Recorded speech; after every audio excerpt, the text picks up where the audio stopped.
Good afternoon, class. Today class is very lengthy.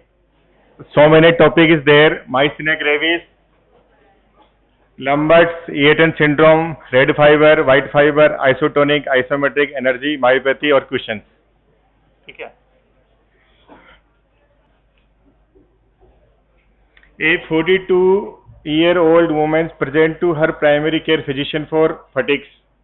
She report that her fatigue is worse toward the end of day. She also noted that while bathing her nephew in the shower, her head would drop.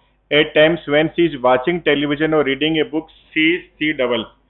Lastly, she would see her left or right eyelid drops after returning from home. On physical examinations, there is a right side ptosis after sustained upward gaze for few minutes. A tensilon test is performed, which is demonstrated her clinical image below. Serological studies show positive for anti-acetylcholine receptor antibody. Preparations are made to have a computerized tomography scan of chest. इसमें क्या क्या symptoms हैं? Analysis this question.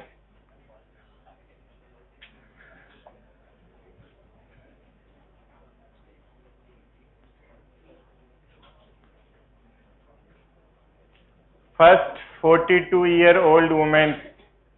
It means myasthenia gravis, most common in female. ठीक है.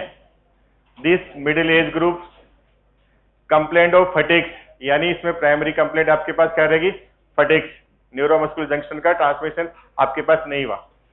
सी report that her fatigue is worse toward the end of day, यानी morning में her condition is good, at the evening side her condition worse. यानी myasthenia gravis की जो morning में जब wake up होते हैं कोई परेशानी नहीं है, जैसे जैसे काम करोगे फटिग्स इंक्रीज होती है, यानी more at end of day. See head would drops, a time she watching television, reading books, she double, diplopia, यानी डिप्लोपिया हुआ, मॉर्निंग में नॉर्मल थी, इवनिंग में आपके पास इंक्रीज हुई, फटिग्स हुई, मिडिल एज फीमेल है. नेक्स्ट, कंप्लेंट ऑफ राइट और left I drop after returning from work, यानी शाम को जब आएगी तो डिप्लोपिया इंक्रीज हो जाता है. शाम को आएगी तो डिप्लोपिया इंक्रीज हो गया. On physical examinations, right side ptosis and basically in upward gaze. Tensilon test is performed, which is demonstrated is positive for anti-acetylcholine receptor antibody. यहाँ पे अगर हम देखेंगे टेंसिलॉन टेस्ट करेंगे तो कुछ मेडिसिन देंगे तो इम्प्रूवमेंट होगा, वो आपका पॉजिटिव होगा, और एंटी-एसिटिकोलिन रिसेप्टर एंटीबॉडीज प्रेजेंट. ये सारे के सारे फीचर्स लिख दोगे तो आपका माइस्थेनिया ग्रेविस कंप्लीट हो गया. Women's, middle age, fatigues, toward the end of day, drops, diplopia, और eyelids, ptosis, और this test positive, anti-acetylcholine receptor antibody positive. ये देखिए, ptosis किस में है? राइट में या लेफ्ट में? राइट साइड में आपके पास ptosis है. ठीक है, तो ये आपका माइस्थेनिया ग्रेविस का क्लासिकल एग्जाम्पल है. सेम, एक और रीड करो इसको.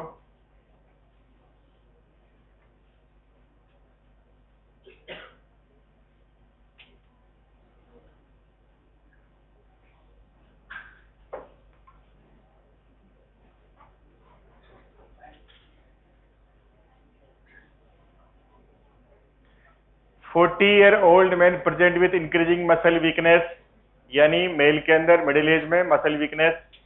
ही report difficulty rising from seated position and difficulty climbing stair, चढ़ने में उसको परेशानी है. He deny any blurry vision और any rashes on his body. He has 100 packs per year history of smoking, यानी related to smoking. Physical examination reveal proximal muscle weakness, decrease deep tendon reflex and dry mucous membrane. A bedside enterophonium test is conducted, which is negative. His chest radiograph show a suspicious finding, the round opacity shown in the square.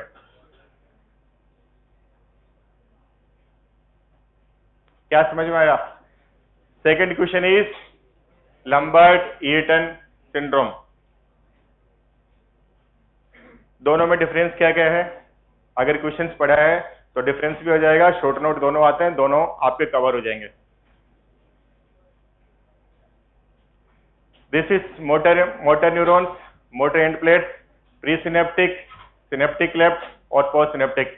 This is acetylcholine receptor. There is antibody to acetylcholine receptor. ये antibody है acetylcholine receptor के against बनी। This is myasthenia gravis. अगर antibody against the acetylcholine receptor, this is myasthenia gravis. Antibody against the voltage gated channel, voltage gated calcium channel, this is Lambert Eaton syndrome. Antibody against the voltage gated calcium channel, this is Lambert Eaton syndrome. यह कहाँ है? Pre synaptic पे। ये कहाँ है? Post synaptic पे। Calcium channel पे बनी लंबर्ट-ईटन सिंड्रोम, रिसेप्टर के खिलाफ बनी, निकोटिनिक रिसेप्टर के खिलाफ बनी एसिटाइलकोलिन के, तो ये माइस्थेनिया ग्रेविस। ये this is pre synaptic, this is post synaptic. Clear? अब नेक्स्ट इसकी बात करते हैं। ये कैल्शियम चैनल पे बनेगी और ये इस पे बनेगी। एक यहां पे एक एंजाइम भी होता है acetylcholine esterase. Acetylcholine esterase enzyme होता है, वो क्या करेगा? एसिटाइलकोलिन को डिस्ट्रॉय करने की कोशिश करता है। तो एसिटाइलकोलिन डिस्ट्रॉय करने की कोशिश करेगा, तो अगर हम उस एंजाइम को ही इनहिबिट कर दें तो एसिटाइलकोलिन हमारा रिलीज होगा।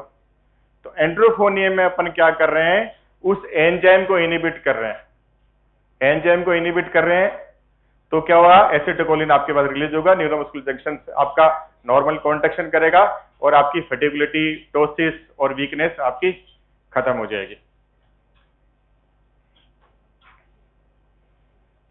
ये क्या है? यहां पे कैल्शियम चैनल्स हैं। तो लेकिन क्या होता है? कैल्शियम चैनल के खिलाफ एंटीबॉडी बनेगी तो सभी चैनल्स के खिलाफ नहीं बनती, सभी चैनल्स के खिलाफ नहीं बनेगी, कुछ चैनल्स के खिलाफ बनेगी, कुछ के नहीं बनेगी। तो थोड़ा बहुत कैल्शियम ट्रांसमिशन के लिए रहेगा, तो थोड़ा बहुत कैल्शियम यहाँ पे ट्रांसमिशन के लिए रहेगा, यहाँ पे इस पे कोई फर्क नहीं पड़ेगा। यानी प्री सिनेप्टिक पे हमारे पास कैल्शियम से रिलेटेड है, ये रिसेप्टर से रिलेटेड है। एक चीज, माइस्थेनिया ग्रेविस कब होगा? Toward the end of evening. अगर इवनिंग में अगर आपके पास वीकनेस का क्वेश्चन है, दैट इज माइस्थेनिया ग्रेविस। अगर मॉर्निंग में कोई क्वेश्चन वीकनेस है, दैट इज लंबर्ट-ईटन सिंड्रोम। अगर क्वेश्चन आ रहा है मॉर्निंग का तो एलियस और इवनिंग का आ रहा है तो माइस्थेनिया ग्रेविस। ऊपर वाले में एलियस में आपके पास कोई भी टोसिस नहीं होगा, इसमें आपके पास टोसिस होगा। एंड्रोफोन रिसेप्टर एंटीबॉडी इसमें इसके खिलाफ है, इसमें इसके खिलाफ है। ये डोमिनेंटली आपके फीमेल डोमिनेंट है, वो आपका मेल डोमिनेंट है।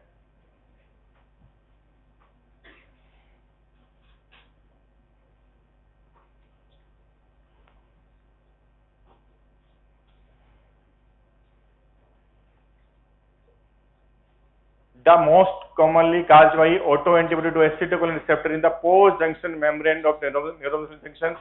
This antibody block neuromuscular transmission and initiate a complete mediated inflammatory response which reduce the number of acetylcholine receptor and damage the end plate. A minority of other autoantibody to other epitopes, especially muscles specific kinase MuSK as antigen receptor involve also 15% में ये होता है। और ये Myasthenia gravis, the receptor at the muscle surface are destroyed or deformed by antibody that prevent a normal muscular reaction from the occurring. The causative factor is unknown, but the disorder may be genetic links. यानी आपके पास receptor ही नहीं है, receptor नहीं है तो acetylcholine कितना भी कर ले कोई काम ही नहीं कर सकता। तो हमें क्या करना है? जो इसको डिस्ट्रॉय करने वाला एंटीकोलिनस्टेरॉइड है उसको या तो इनहिबिट करना है, ज्यादा एसिटाइलकोलिन निकालना है, या उसका अप रेगुलेशन करना है। तो हमारी माइस्थेनिया ग्रेविस रिस्पेक्टर female gender, age under 40, male gender 60 में, other usually present between 15 to 50 years, women affected more, men in the younger age, reverse at older age. It has relapsing remitting course especially during the early year. This cardinal symptom in abnormal fatigue, fatigable weakness of the muscles, worsening toward the end of day or following exercise characteristics, there is no sensory sign or CNS involvement, यानी CNS आपका involvement आपके पास नहीं होगा, evening side में आपका ज्यादा होगा, मॉर्निंग के अंदर आपके पास नहीं होगा। वो लंबट वाला इसका जस्ट अपोजिट है, वो मॉर्निंग में ज्यादा होता है, उसमें कैल्शियम चैनल है, इसमें एसिटोकोलिन है। Factor that can worsen myasthenia gravis, fatigue, illness, stress, extreme heat और सम मेडिकेशन। अगर इन मेडिकेशन का यूज करेंगे तो माइस्थेनिया ग्रेविस ज्यादा इंक्रीज होगा। ये आपका देखो टोसिस क्लियरली आपका दिख रहा है, ये आपका टोसिस दिख रहा है, ये टोसिस आपका दिख रहा है। The weakness of the muscles of the face and throat and generalize weakness of facial muscle result in bland facial expression. कहां पे होता है? बेसिकली आपका फेशियल एक्सप्रेशन ज्यादा होता है, ओकुलर मसल्स में ज्यादा इन्वॉल्वमेंट होता है, लोअर लिम्ब और अपर लिम्ब में ज्यादा नहीं होता, जबकि लंबटन वाला कहां होता है? आपकी प्रोक्सिमल मसल्स में इन्वॉल्वमेंट ज्यादा होता है। तो लेकिन उसमें क्या है, जैसे जैसे एक्सरसाइज करोगे, रिपीटेशन करोगे, the Lambert Eaton syndrome will be improve, उसकी कंडीशन इंप्रूव होगा। लेकिन माइस्थेनिया ग्रेविस जैसे जैसे काम करोगे तो आपके पास डिक्रीज रेस्पॉन्स आएगा, यानी एक्सरसाइज करने से, कुछ भी करने से एलईएस इंप्रूव हो जाएगा, लेकिन माइस्थेनिया ग्रेविस आपका इंप्रूव नहीं होगा। वो एलईएस इंप्रूव क्यों होगा? समटाइम कुछ कैल्शियम चैनल ब्लॉक थे, लेकिन कंटिन्यूस एक्शन पोटेंशियल स्टिमुलस आएगा तो मोर जो कैल्शियम चैनल है वो भी एक्टिवेटेड हो जाएंगे, तो सारे कैल्शियम चैनल से कैल्शियम स्टार्ट हो जाएगा। और LES is related to basically small cell carcinoma, smoking. जो स्मोकिंग वाले पेशेंट ज्यादा हैं उसमें एलईएस होने की पॉसिबिलिटी बहुत ज्यादा है। Laryngeal irritation cause voice impairment and dysphonia and increase the patient risk for choking and aspiration. Generalized weakness of all the extremity and intercostal muscle resulting in decreased respiratory capacity and vital capacity. यानी respiratory muscles का involvement भी हो गया तो vital capacity कम हो गई, respiration से आपका कम हो गया, difficulty in breathing. Myasthenia gravis is purely a motor disorder with no effect on sensation and coordination. Coordination is functions of cerebellum, coordination is intact, sensory system is intact, only motor function is affected. Motor अभी आपके clinical examination में क्या क्या देखेंगे? Tone देखेंगे, power देखेंगे, coordination देखेंगे, तो ये आपकी जो टोन वाली है वो एज इट इज रहेगी। Any limb muscle may be affected, most commonly those of the shoulder girders unable to undertake task above shoulder level। कोई भी चीज कंधे से ऊपर नहीं उठा सकता वो माइस्थेनिया ग्रेविस वाला।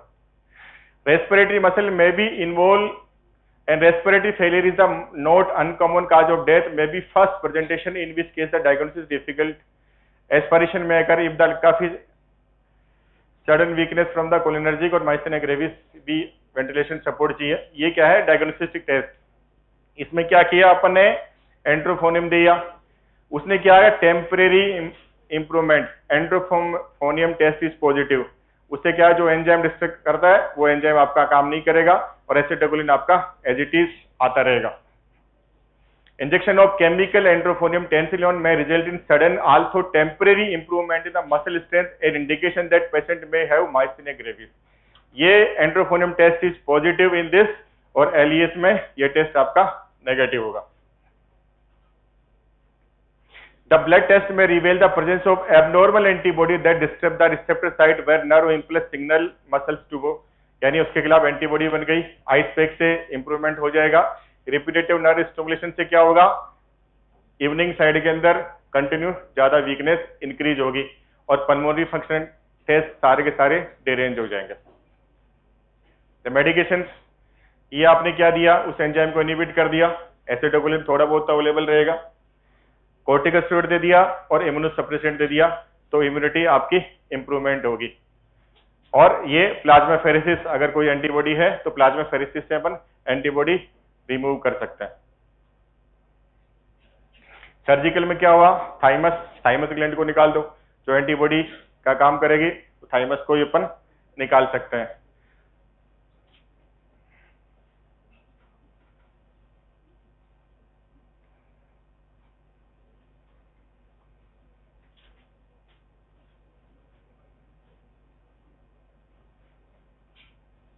ये सारे के सारे सिम्टम्स आपको अपन रिवीजन कर लें क्या क्या है, कोई एक एक बताओ।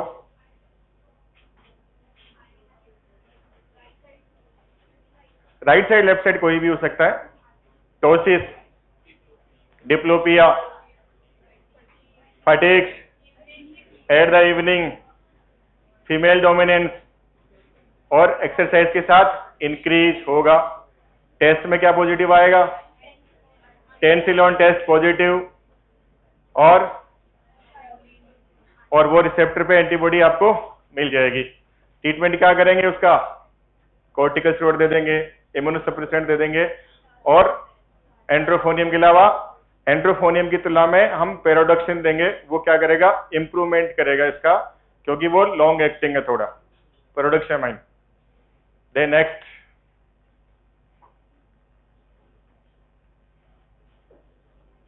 हाँ, this is Lambert Eaton syndrome, the rare autoimmune disorder. Auto antibody inhibit presynaptic calcium channel on the motor neuron, reduce acetylcholine release in the neuromuscular junctions. मैंने बताया कैल्शियम से, तो वहां से आपके कैल्शियम को बाइंड कर दिया उसने, एंटीबॉडी बना ली, तो एसिटाइलकोलिन आपका रिलीज नहीं होगा।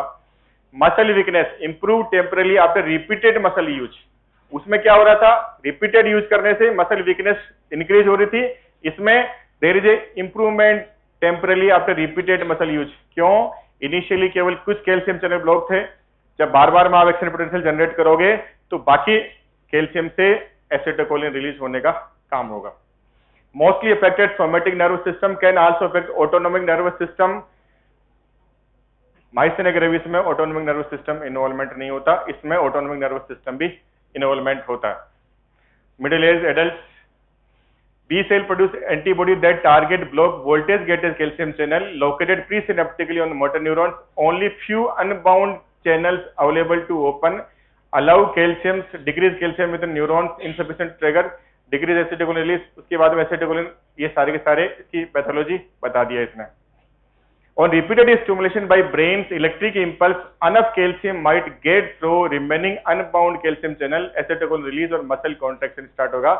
यानी जो channels नहीं थे वो बाकी चैनल्स भी एक्टिवेशन हो जाएंगे, और कैल्शियम के साथ एसिटाइलकोलिन आएगा और वो अपने फंक्शंस काम कर लेगा। Malignancy, strongly small cell lung carcinoma. मैंने बोला कि पेशेंट की हिस्ट्री क्या है, स्मोकिंग कर रहा है, तो माइस्थेनिया ग्रेविस स्मोकिंग से रिलेशन नहीं है, लेकिन this is related to smoking. यानी स्मोकिंग हुआ तो स्टिमुलेशन और antibody production same calcium channel. Complication respiratory involvement हो सकता है, और ये जो मैंने साइन सिम्टम्स आपको बताएं वही sign symptom as it is है।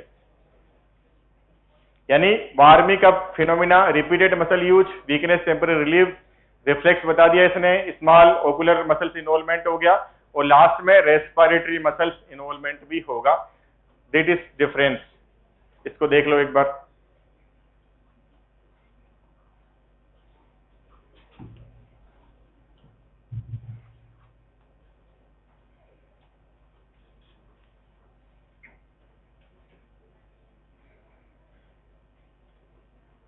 Any doubts? Next, isotonic and isometric. Isotonic यानी tone is equal, isometric, metric means length, यानी लेंथ इज इक्वल। एक में आपकी टोन इक्वल रहेगी, एक आपकी लेंथ इक्वल रहेगी। क्या हम बॉडी में दोनों एक्सरसाइज करते हैं या केवल एक ही करते हैं? Which is isotonic or which is isometric? Any example? और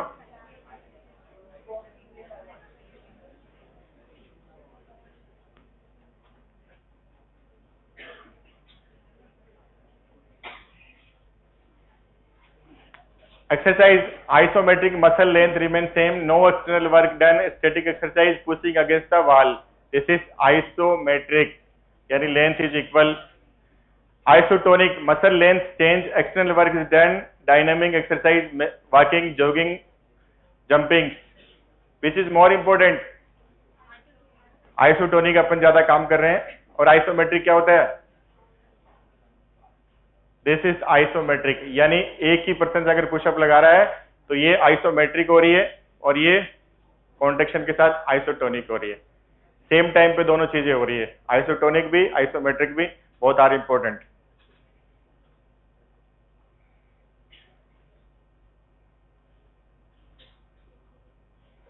one is red fibre and white fibre, नाम सुना है?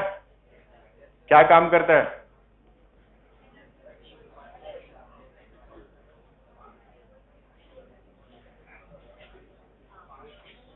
When red fiber, white fiber, what are the difference between red fiber and white fiber? Myoglobin or fatigue, sarcoplasmic reticulum, calcium. और क्या अपनी body में white और red दोनों है या केवल सिंगल? अपनी बॉडी में रेड फाइबर व्हाइट फाइबर दोनों है, पहली बात, ठीक है। मैराथन रनर्स में कौन जीतते हैं? African, Ethiopia, Kenya. Why? Red fibre is more. और 100 मीटर में कौन जीतते हैं?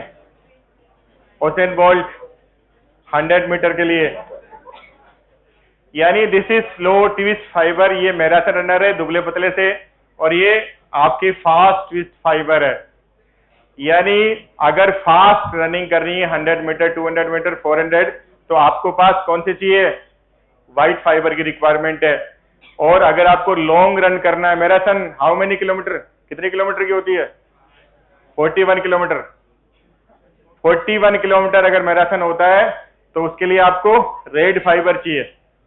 अब सिंपल याद करने के लिए, मतलब red fibre means slow long duration without fatigability and red colour. यानी आपको स्लो रन करना है, कब तक? 41 किलोमीटर मैराथन में। कलर कैसा है? रेड कलर का उसका है, यानी for red colour myoglobin present, ठीक है। ऑक्सीजन किससे चाहिए आपको? माइटोकॉन्ड्रिया से ऑक्सीजन आएगी, यानी mitochondria is more aerobic, oxygen aerobic system is present, myoglobin present, fatigability नहीं, यानी फटिगुलिटी आपके पास नहीं होगी। 40 किलोमीटर पे भी आप फटिग नहीं होंगे। और ये वाली for short duration white fibre is present, contraction fast, easy fatigability. तो इसमें क्या चाहिए आपके पास? कैल्शियम चाहिए। जब कैल्शियम ज्यादा होगा तो सार्कोप्लाज्मिक रेटिकुलम भी आपके पास ज्यादा होगा। This the red muscle fibre and white muscle fibre, एक बार रीड कर लो, लास्ट इसको रीड करो, डिस्कस करते हैं।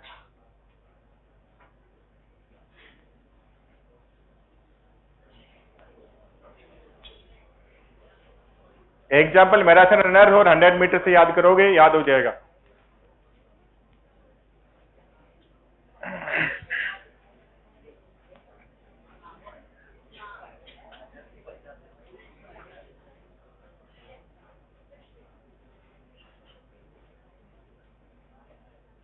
हाँ लास्ट भाई, क्या देख रहे हो?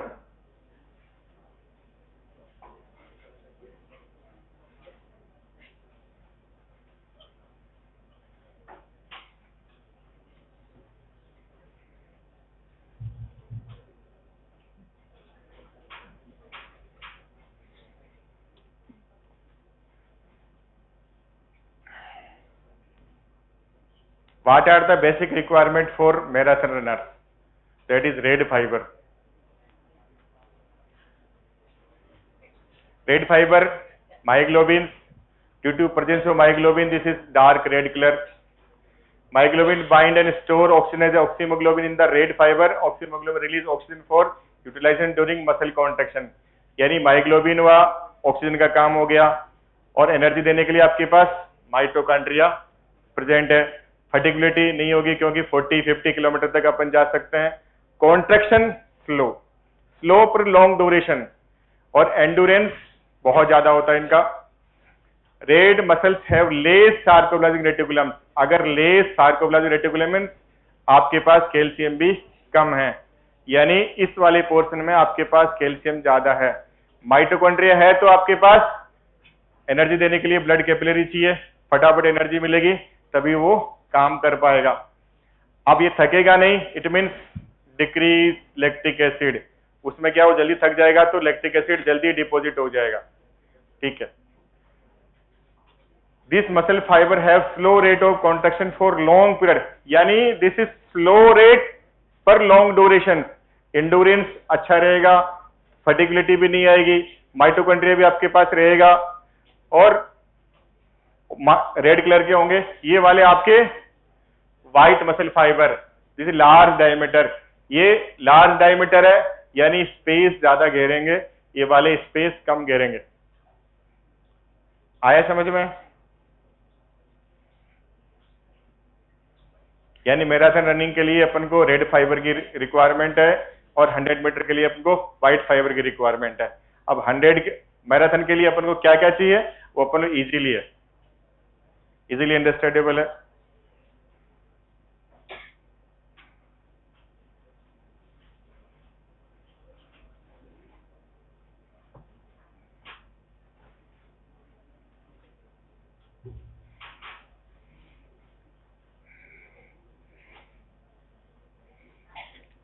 अभी हम रनिंग कर रहे हैं, रनिंग करके what are the muscles metabolic system in exercise, हमें एनर्जी कहां से मिलती है? What are the source of energy during exercise और marathon running, athletics, swimming, jumping, energy कहां से मिलती है? What are the source of energy? Mitochondria से, और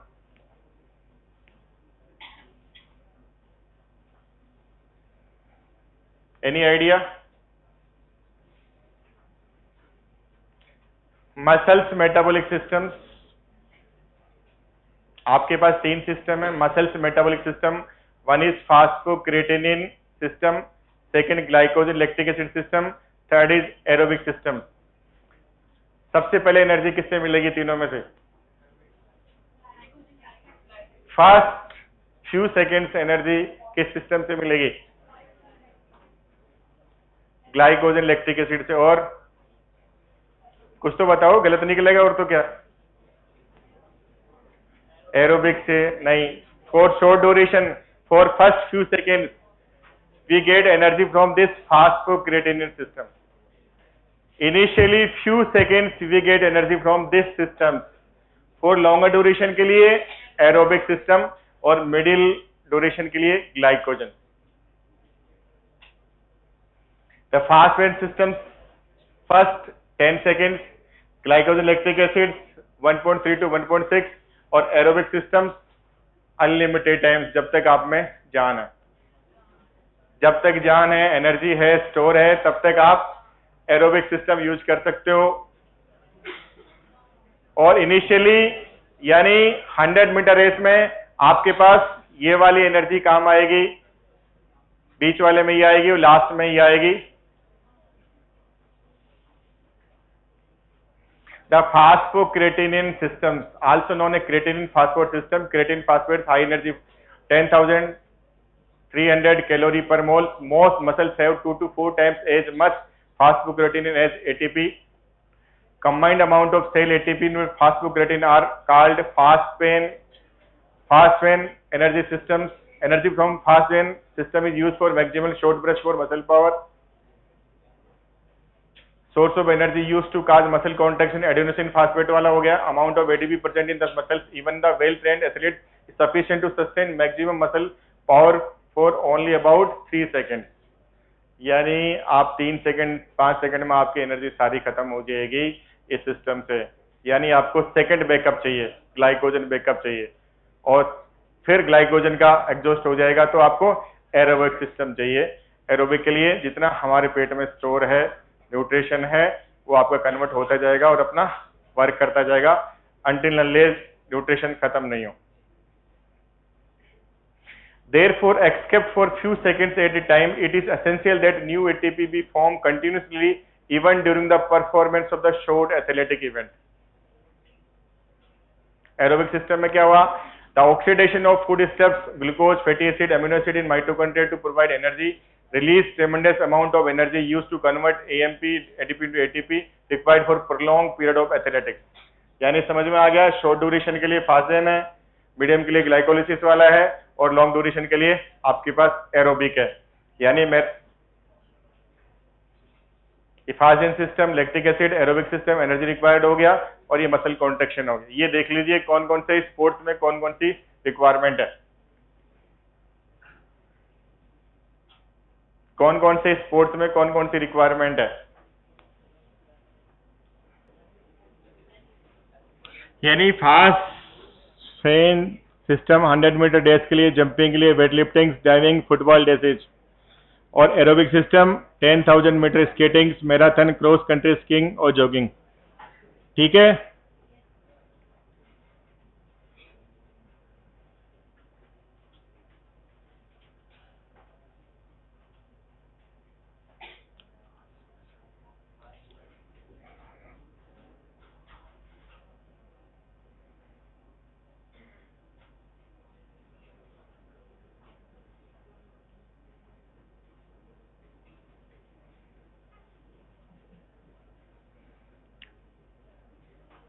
muscle dystrophy, Duchenne muscle dystrophy, DMD, ये आजकल इसके पेशेंट्स बच्चे बहुत सारे आते हैं। अनफॉर्चुनेटली 15 to 20 एज में सारे के सारे एक्सपायर हो जाते हैं। 15 to 20 एज में सारे के सारे patient expire, no one survive.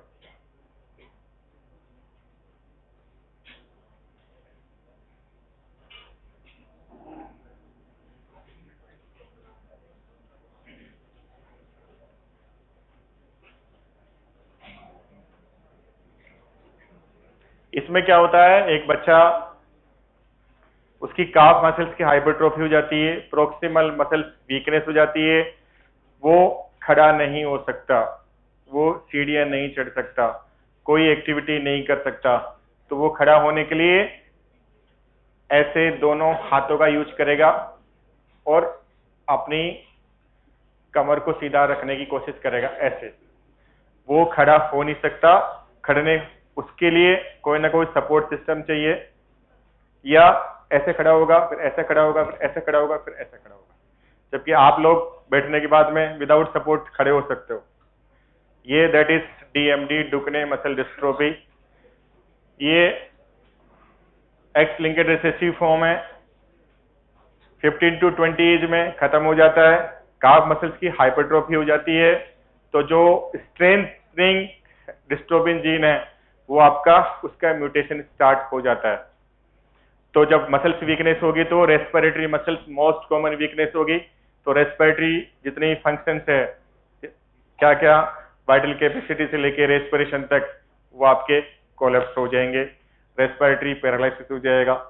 इसी के साथ आपका हार्ट भी इफेक्ट होगा, तो कार्डियोमायोपैथी स्टार्ट हो जाएगी, तो हार्ट भी काम करना बंद करेगा। बोन फ्रैक्चर स्टार्ट हो जाएंगे, तो बॉडी में जितने भी बोन्स हैं एक एक करते फ्रैक्चर होने की पॉसिबिलिटी ज्यादा हो जाएगा। और इस कंडीशन में आज की तारीख में कोई भी सक्सेसफुल ट्रीटमेंट नहीं है। 15 to 20 एज में 100% दे विल डाई।